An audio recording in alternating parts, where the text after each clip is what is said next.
Beautiful, Kelly. Thank you.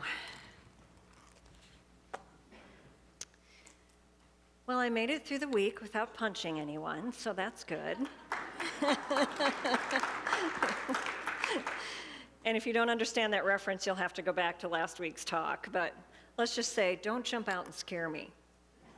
That's the lesson here.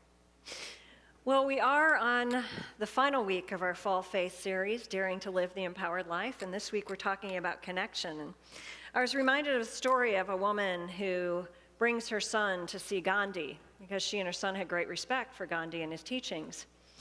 And so she brings him because his health is being compromised. He's only 6 years old and he's obese because he eats sugar all the time. And so she brings him and she asks Gandhi to tell her son not to eat sugar anymore. And so she brings him before Gandhi, and Gandhi says, bring him back in 4 weeks. She doesn't understand why, but she respects him, and so she does as she's told and brings him back 4 weeks later. And as he stands before Gandhi, Gandhi says to the little boy, stop eating sugar. She said, well, why didn't you just tell him that 4 weeks ago? And he said, because 4 weeks ago I was eating sugar. In the Bhagavad Gita, it says, whatever the leader does, the followers will follow, and whatever standards or example the leader sets, people will generally follow. I will not ask you not to eat sugar. Last week, we talked about how we're in the midst of this paradigm shift. And this shift is requiring all of us to step up and be leaders in our own families, to be leaders in our jobs, to be leaders right here in this community, to be the example of what we want to create in the world. And Brené Brown talks about this idea of culture versus strategy. And strategy in the past has overtaken culture in a lot of ways. Strategy has been about getting ahead. It's been about advancement over the impact that advancement has on the people, on the earth, on the planet. And it's been about me over we. My interests over the good of the whole, over the good of all. But she says that culture is about who we are. It's about what we value, how we express ourselves, the behaviors that we show up with. And the evolution of leadership and the idea of creating an enlightened organization requires that we create a culture in which what we value is how we behave, is what we show up. A culture in which who we are is more important than what we want to achieve. It's not that we don't have things we want to achieve or places we want to go, but who we are becomes more important than the task at hand. It really is Unity's fifth principle. Because we can have a spiritual understanding of ideas and see how that outpictures, but until we actually put that into practice, until we walk our talk, what good are those ideas in changing the world? We can't give people what we don't have. And who we are matters immeasurably more than what we know, than what we want, than what we're trying to create. Brené Brown tells a story of being in school, and she is called to her professor's office to discuss a paper in which she didn't get the grade that she was hoping to get.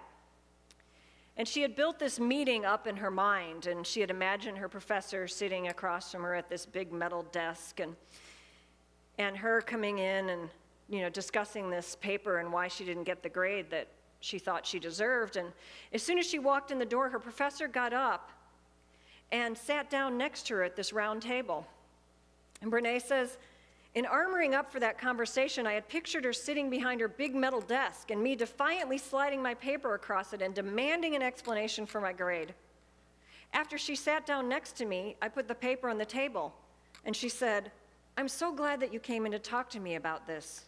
You did a great job on this paper. I loved your conclusion. And she patted me on the back.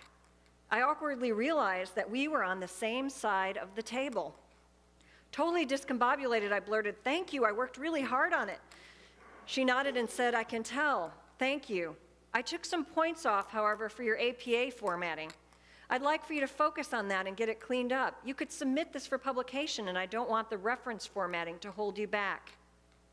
Then she shared how she too struggled with that formatting and was willing to help her. She put the person before the task at hand. She valued who was in front of her before she supported her in growing into what she knew she could be.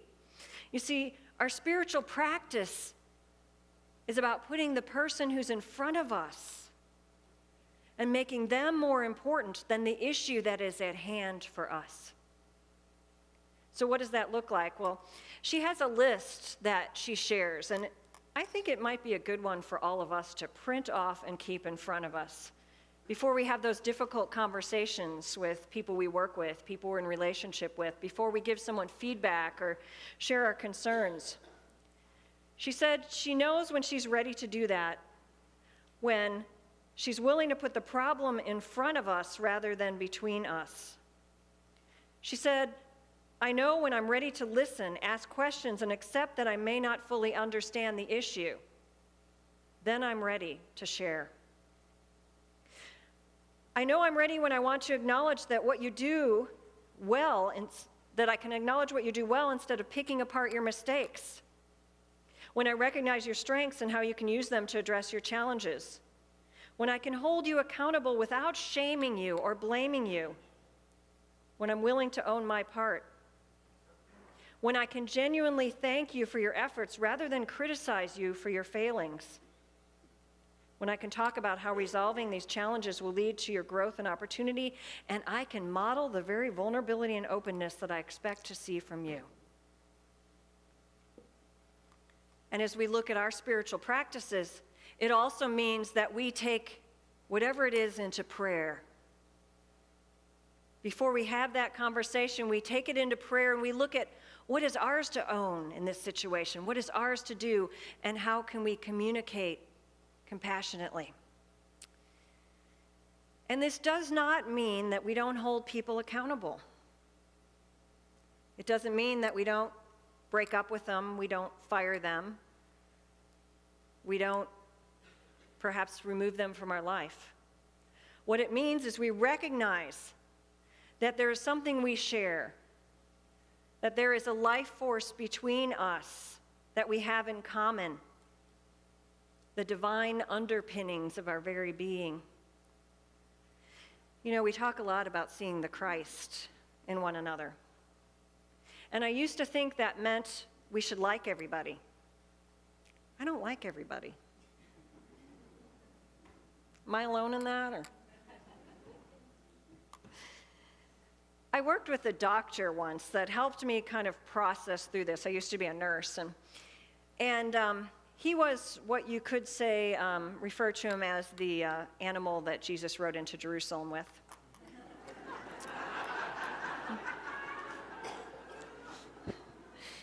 He was pretty much a jerk to everyone he met. And if you're familiar with the idea of having a God complex, well, he definitely had it. And he came from a culture in which he not only didn't really respect women, he didn't like them at all.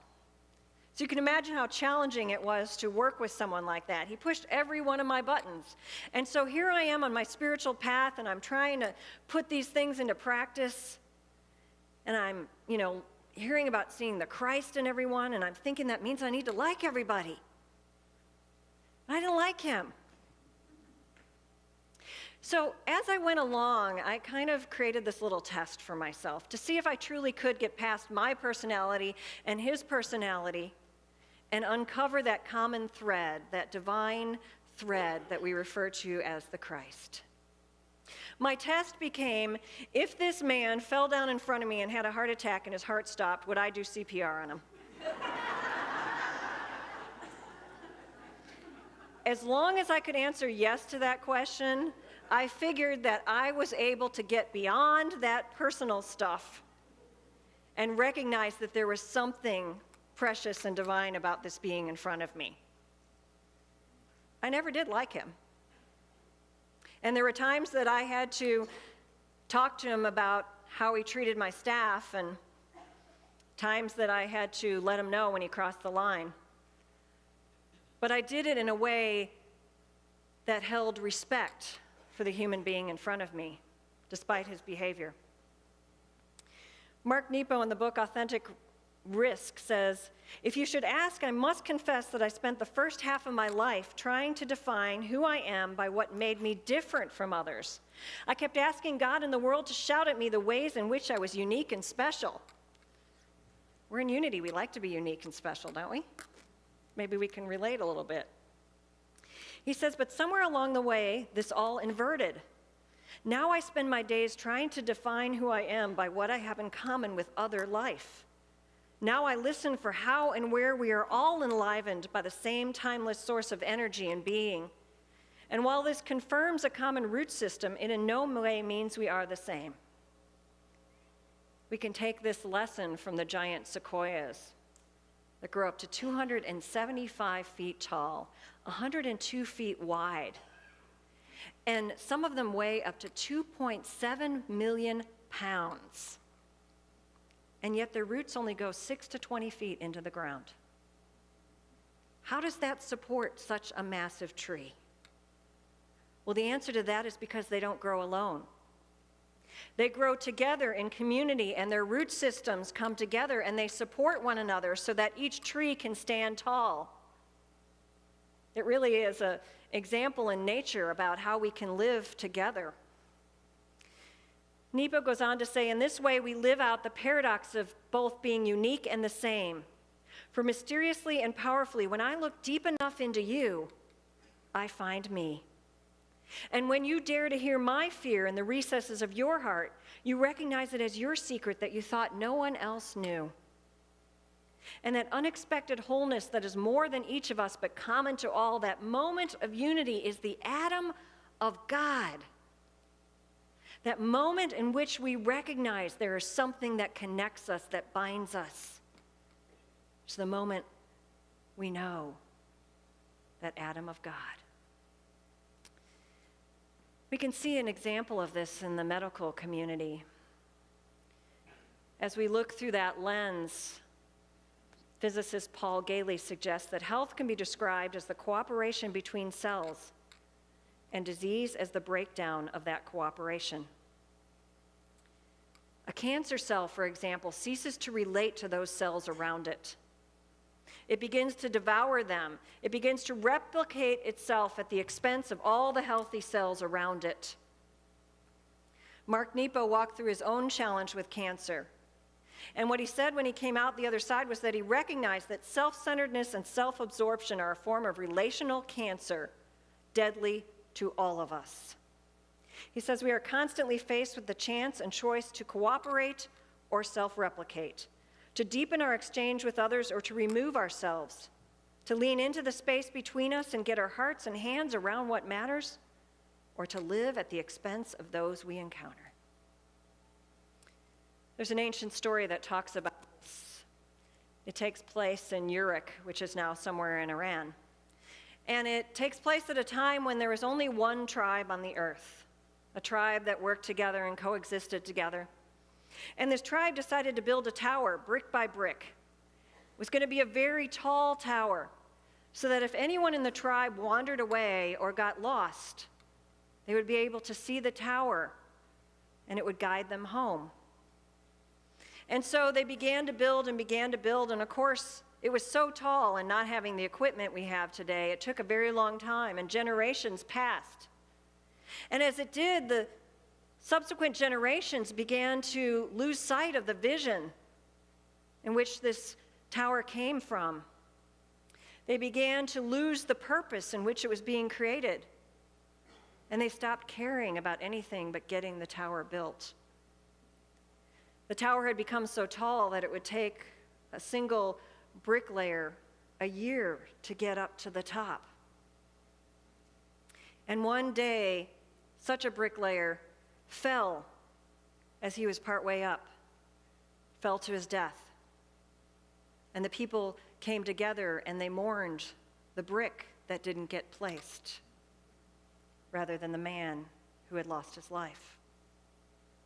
You may recognize this story as the Tower of Babel story in the Bible. And it goes on to say that as After the bricklayer's death, the people began to wander and be careless in their behavior to one another. And the heartless workers decided to loot heaven. And it says that God became angry with them and their behavior. And so he confused their tongues. He confused their tongues. Suddenly they all spoke different languages and they couldn't understand one another. The wisdom of this story is that the moment that we value a task over a person, we lose that sense of connection. We lose that common language that can bring us together, that can guide us home. But you see, there's an antidote to that story, because later on in the Bible, in the New Testament, as we see Jesus really embodying those aspects of what it means to be an enlightened leader, as he takes people into his arms and into his presence, those people that are unacceptable, those people that are supposedly not worthy. He defies the rule makers of the day and says, this is who I am and this is how I will treat all people, regardless of where they come from. And of course, that defiance eventually led to his death. But yet his presence inspired so many people that we're still talking about him thousands of years later. And one of the people that were inspired by how he showed up on the planet and the teacher that he was Peter. And Peter was compelled to keep his teacher's message alive. And so the Jewish people were wandering the earth, grieving, confused, not knowing what to do after Jesus died. And so it says that Peter gathered together a group of Jews from all over the world. There was 12 different languages spoken among them and no translators apparent. But he was not distracted by the differences that he saw. What he knew was in his heart that needed to be shared. And so he humbly and with all his heart began to share the message he had learned about love, about forgiveness, about connection. And it says that everyone in the crowd was able to understand him. He repaired that connection. He brought the people back together in one common language. You know, we've been talking a lot over the last few weeks about vulnerability. And the reason we've been talking about that is because it's our willingness to be vulnerable with one another, our willingness to open up and let others see us and to take the time to see one another that allows us to connect. And we've been talking about how to let go of shame and those things that block us from really expressing as who we are meant to express, the divine being that we came to the planet to share and to become and to express. And we've been talking a lot about stepping into the arena, because it is those things that will ask us to come into the arena.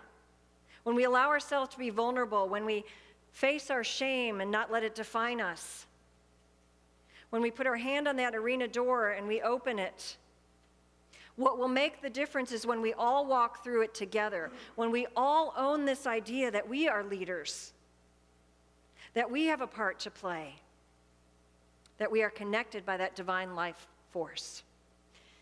And so we've been looking at a series of affirmations over the last few weeks. And I invite you to take the one from this week out of your bulletin.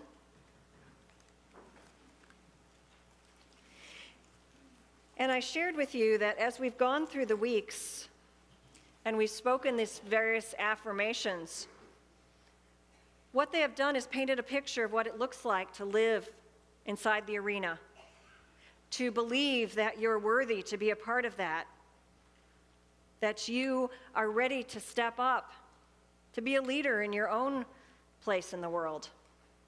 And so we're going to speak all the affirmations together today, starting with week 1.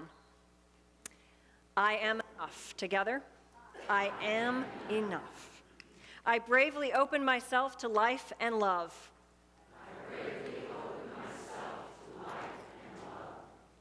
I allow myself to be seen and celebrate who I am.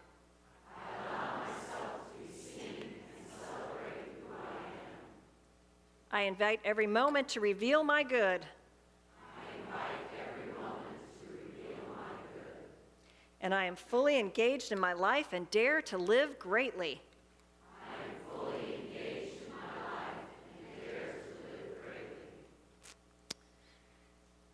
We're going to do it together, brick by brick, person by person. Being willing to be a leader, to be an example, to be a force for compassion and love on this planet.